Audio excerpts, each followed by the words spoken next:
Hey guys, Liam from Speed Nasty Garage here, and welcome to the first episode of me rebuilding this thing after someone reversed into it and now it doesn't run. So like I said, this is going to be the first episode of me working on my motorbike.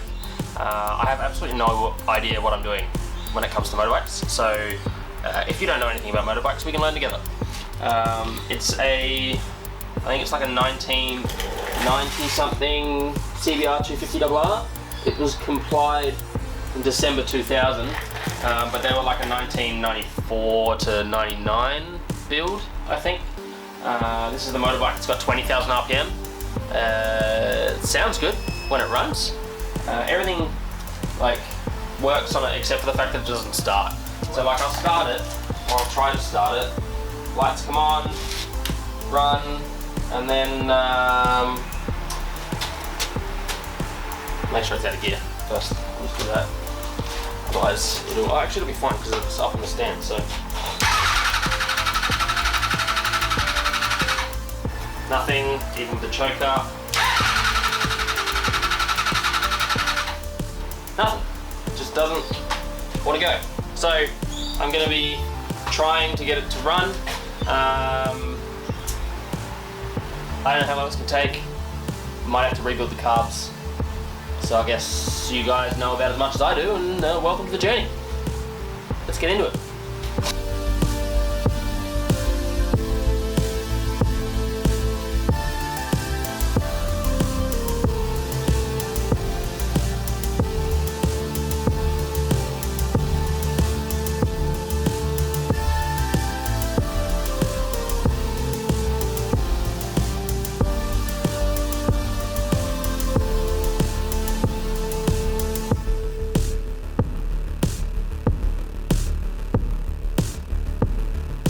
So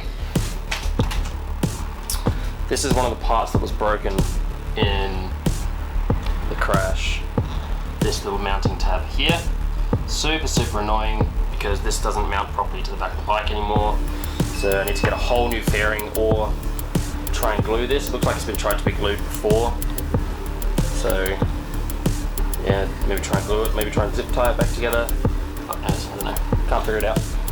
I'll figure it out.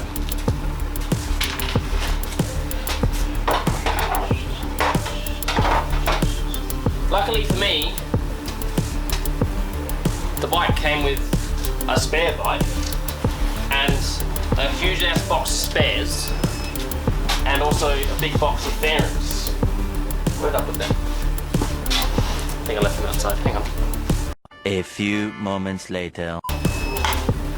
Big box of fairings. Just an entire fairing kit for that bike. But, unfortunately, that big box of fairings, half of them broken too, so I'm probably just going to buy a whole new fairing kit because that one's faded. Yeah.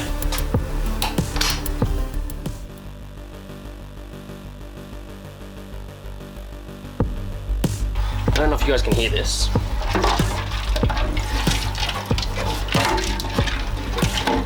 But there is something loose inside of here, and I need to figure out what the fuck it is.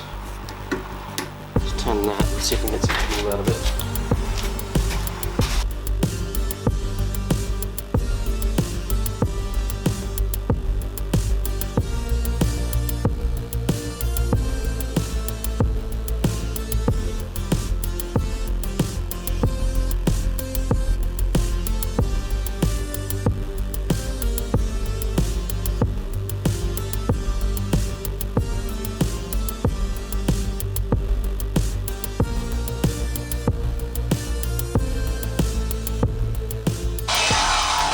So this is what the inside of the petcock looked like.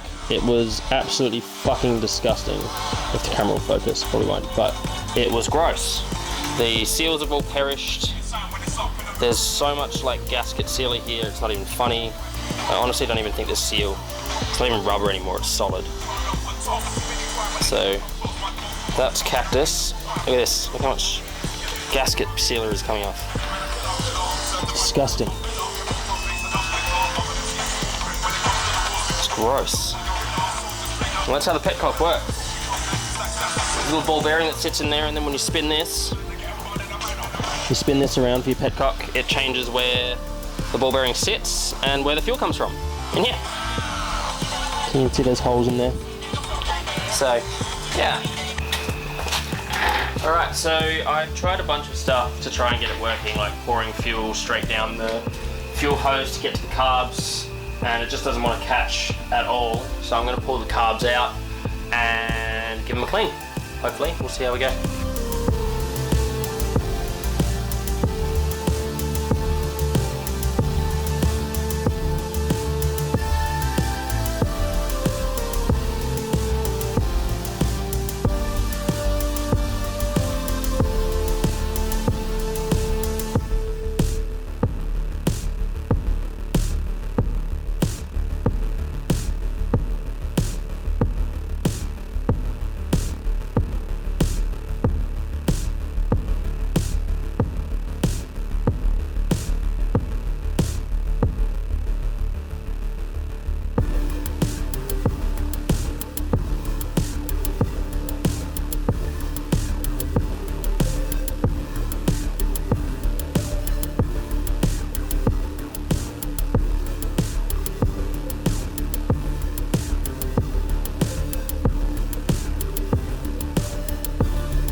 So I'm at the stage now where I'm contemplating whether or not I pull these carbs off, or I've got another pair of carbs somewhere in here, maybe at my dad's, that I can pull off and then put on this bike.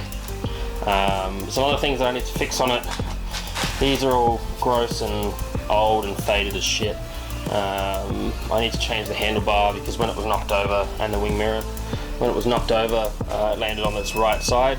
So this isn't too sticky now, but it should snap back, and it doesn't snap all the way back. It just kind of slowly comes off throttle because the handlebar's bent. So I'm hoping that this one's almost as bad actually, but it doesn't have a spring in it, so it's hard to tell. Actually, that's worse. Yeah, that's worse. Anyway, I'm going to try and find the other ones and clean them up and go from there. But for now, I reckon I'll just change my indicators, the wing mirror, and go from there. Maybe attach these in a fashion that's actually going to work, but maybe not, we'll see. So while I was rummaging around through my box of parts, I actually found the score of the century, which is a brand new petcock, which I will mount to that, because that means my brand new petcock won't be all fucked like the other ones were. Hopefully. Can't guarantee that, but here's hoping. This is what a good petcock is supposed to look like. It's brand new as well. Like literally brand new. This is the first time it's been opened since it got put in that box. Oh, and it's got the markings on it. I don't know if you guys can see the actual markings on the petcock of like reserve, on. See if it'll focus. It says reserve fuel there, on there, and off there. So that means I can put that on. Perfect. That's what I like to see. That's what I like to see. Oh, the other thing is I can just change the lenses on these instead of actually changing the entire light. You just undo this little screw here, change them over. Easy peasy.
Alright, to round out this episode, I successfully got my carbs off. Oh, and I'm leaking petrol all over my hands. But that's fine. And again, okay, don't tip it that way, otherwise it pours petrol out. But we got the carbs off. I don't know if you can see how disgusting they are in the camera. That's the float bowl's just draining. But they are absolutely grot. So, like, they are gross. So I'm gonna go drain these and take them down and get cleaned, and hopefully that will open up one of the reasons why the bike's not running. But I'll have to do that on the next episode. So I'm gonna end it there. As always, guys, thanks for watching, and hope to see you guys on the next episode. I'm gonna go get some food and stay nasty. See you later.